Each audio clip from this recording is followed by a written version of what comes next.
Hey guys, welcome back to Wild Moonlight Vlogs. If you're new here, my name is Raven, and today I wanted to talk about something that's a little bit different for me, but I feel like it fits this channel really well, and I've been kind of really excited to talk about it, and that is meditating with ADHD.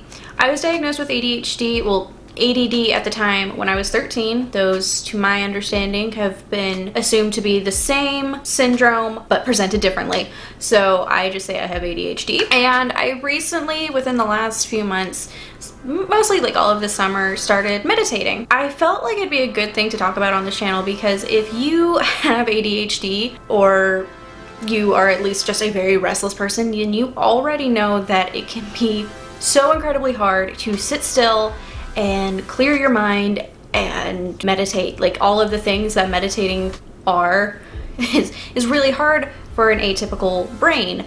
I tried a few things out. I haven't read any books on it yet, and I would really like to inform myself and educate myself on it more, but I wanted to talk about some of the things that I have learned in the beginning stages so that I don't overlook them and then someday make a video that like completely glazes over like what actually helped me get started with it. Really excited to dive in. There are some probably really basic ideas. It helped a lot. I've really enjoyed the effect that meditating has had on my day-to-day. I haven't hit to the point where I'm doing it 7 days a week. That being said, for like the few hours after meditating, I feel so much more focused and so much less anxious that I can get a lot more done. And even if it's not a permanent solution and, you know, meditating once a day doesn't make me, you know, completely normal, for the lack of a better word, I'm able to get so much more done, and it's so relieving and so much less stressful, and I am just really excited to share what I found. One of the first things that I did when I started trying to meditate was I found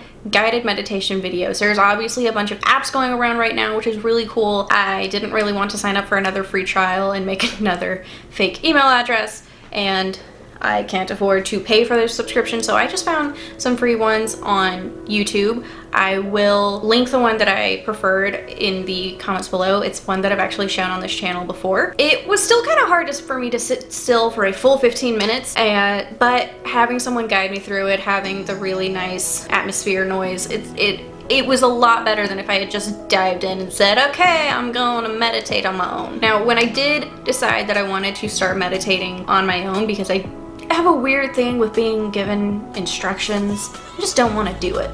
I don't like recipes, I don't like written patterns for crochet, and apparently I don't like being guided through meditation either. The first thing I did was I started small, and that's something I've talked about on this channel before. It's completely okay to start with baby steps, so I started with 5 minutes. That felt doable for me. Still felt like really hard for me, but doable. I started with a 5-minute increment, and every time I feel ready, like I am ready to expand, I just move up by 1 minute. That 1 minute makes a huge difference. In the few months that I have been meditating and increasing by my 1 minute increments, I've made it up to 8 minutes. That's not a lot, but it's such a big difference for me that I'm really excited about it. I am getting to the point where I look forward to meditating every day, which is so cool. Before you start actually meditating, I have found that it is extremely important as someone who is like sensitive to stimulation to set the stage, which, I mean, we all want to do that anyways. We all want to feel kind of cool. So what I really like to do is I use my Google Home device to play nature sounds, and I also use it to set the timer. Hey, play nature sounds. Playing nature sounds. I light candles. I try and make sure that the space itself that I'm gonna be meditating in is clean. That is like an everyone thing, but it's also really helpful if you have ADHD. Not just for meditating, but for for functioning. Big difference. Could not recommend more. And I definitely have to remember to put my phone on Do Not Disturb. I should probably talk more about this. Do Not Disturb is like my favorite setting on a cellular device for so many reasons.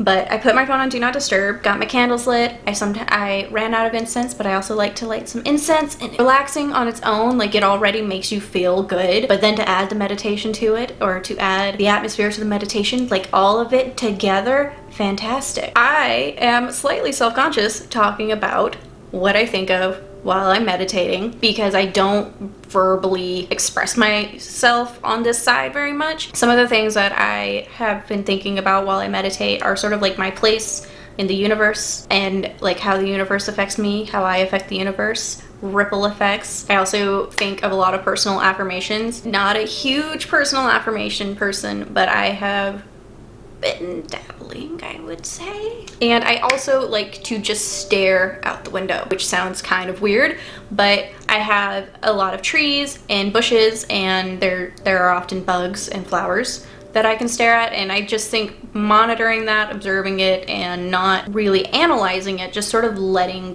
myself watch it without trying to figure out why or what is going on, is very self-soothing. I think one of the big points I wanted to hit on with the whole ADHD thing, especially if you are jittery, physically active, I forgot the actual word for it and now I feel dumb.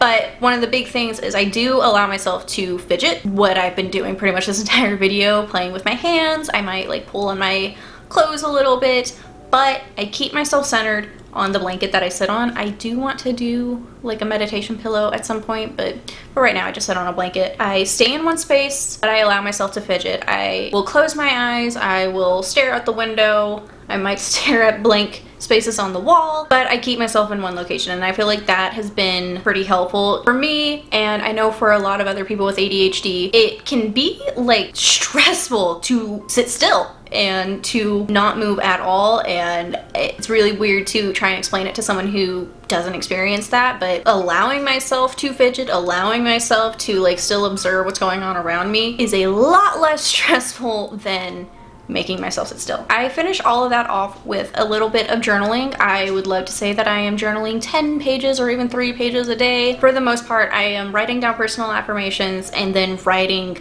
until I feel done. That sometimes means I don't write anything after the personal affirmations, and sometimes it means I am writing 5 pages. I don't know. It depends on like how much I've got in me that I need to spill out. If I'm focused too much on work, I don't like to write completely about work in there other than like my feelings towards work, and then I move on so that I can like brainstorm in my bullet journal. That is the end of my like meditation routine. I hope that this was helpful to any of you. I need to learn more about it before I can talk more about this, but this is what I've observed, this is what I've experienced, and I really wanted to share that with you guys. So if you found any of this helpful or at least interesting to listen to, give this video a thumbs up, don't forget to subscribe, and I will see you guys next week. Bye!